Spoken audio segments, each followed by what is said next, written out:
特工这个职业一直游走在敌对阵营之中，于是五花八门的奇门暗技成了特工们的最爱，而古时候那些跟特工工作性质类似的职业也成了各路奇门兵器最大的消费者。今天就让我们来看一款日本忍者使用的非主流武器锁镰，在实战中到底有何用处吧。日本的锁镰大约发展自室町幕府末期，很明显它祖上并非兵器，而是出身农家，演变自收割农作物的镰刀，最初是农民用于抵抗贼匪野武士的侵袭，后来因其便利渐渐成为非武士阶层的防身武器之一。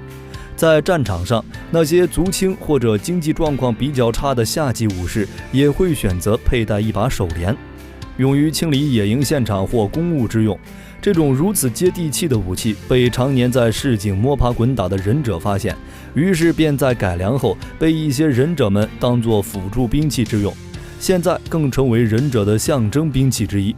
由于锁镰技法奇特，往往能够出其不意地击中对手，于是在民间渐渐出锁镰术的武术流派。知名的古传流派有卜川流锁镰术、正木流锁镰术、山冈流锁镰术、柳生流锁镰术、大草流锁镰术等。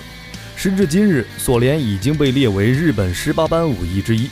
锁镰术在日本亦作为古武术形式传承，在一些武道义兵器比试中更会出现剑道与锁镰术的比武，但大多时候锁镰术只会以套路、约束足手等形式演练，很少以搏击形式出现。锁镰的非主流之处在外形上就很容易看出，它基本上是由手镰、铁链以及安装在尾端的铁球或者锁分铜三者结合而成，单看外表就知道用法绝对违背常理。可能这也是为什么忍者会选择这种武器来进行一些出其不意的攻击。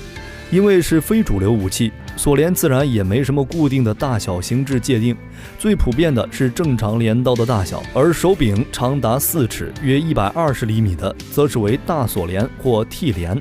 据说最巨型的锁镰是一种在枪柄末端装上多达8柄的手镰及链锁的兵器，手柄长达7尺，被称为8重镰或替镰。另外，手镰的形状、锁链连接部位、锁链长度等都会随流派而有所不同。刀刃形状有的是直角形的，有的是微微内勾形的，但普遍甚少具有很大弧度的刀刃。这些手柄会具有护手的部分，有些则没有。有些锁链的锁链连接部位会设在刀刃根部，一般会连上较短的铁链和较轻的铁锁，必须双手使用。据说在庆长11年，日本战国著名剑豪宫本武藏便曾于伊贺与锁镰名家肉户决斗，武藏以2刀流应战，最后武藏掷出左手的短刀刺入肉户的胸口，击杀对手获胜。可见锁链不如一般人认为的只能做表演之用，而是具有一定的实战价值。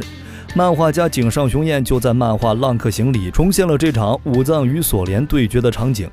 流派各异产生的另一个结果，自然就是使用方法也多种多样。锁镰的锁为它带来了灵活的操作空间，能够应付不同距离的情况。除了单手镰外，一些流派会双手各执锁镰作战，亦有一些流派会把铜锁换成另一柄锁镰。在近距离时，使用者可以用手镰勾、刺、砍、挑攻击对手；远距离可以用铜锁狙击对手面、颈、手等部位，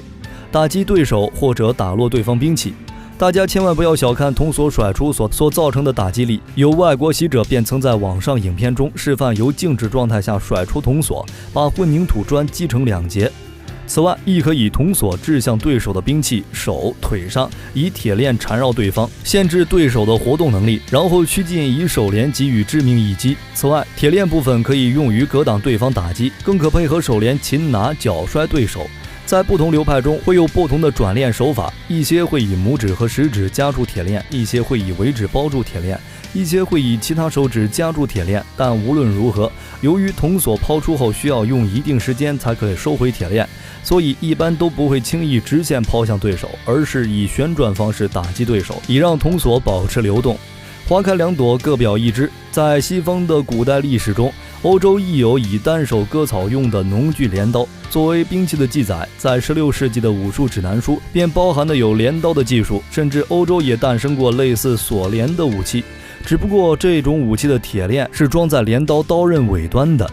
但欧洲普遍还是甚少视镰刀作为战斗兵器使用，只会将其定位为紧急防身的工具而已。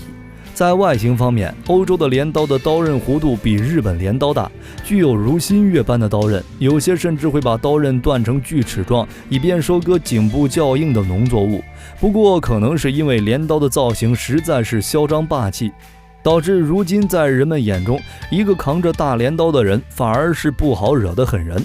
西方镰刀的手法基本上跟短剑相近，但弧形刀刃会使打击的轨迹变得吊诡，因此镰刀对决时主要是以擒拿对方手腕来应对敌人的攻击。此外，由于镰刀的打击距离极短，唯有在近身搏斗中方可发挥威力，所以镰刀术具有许多以刀刃勾绊对手脚颈部，将其扯倒或抛头的独特方式。当中亦有以刀刃割砍、以刀尖击刺等攻击方式，但由于镰刀采取弧形设计，所以其打击点跟发力点跟一般短剑不同。当使用短剑砍击时，命中目标时手跟剑身成一直线；当用镰刀做砍击时，则需要用上额外的角度才能击中目标。换言之，以镰刀做打击时的发力效率并不如一般短剑，令镰刀很多时候只能够以尖端击中对手。另一方面，亦因其弧度刀刃同样令原先能够格挡砍击的短剑技术无法用在镰刀身上，使镰刀难以格挡攻击。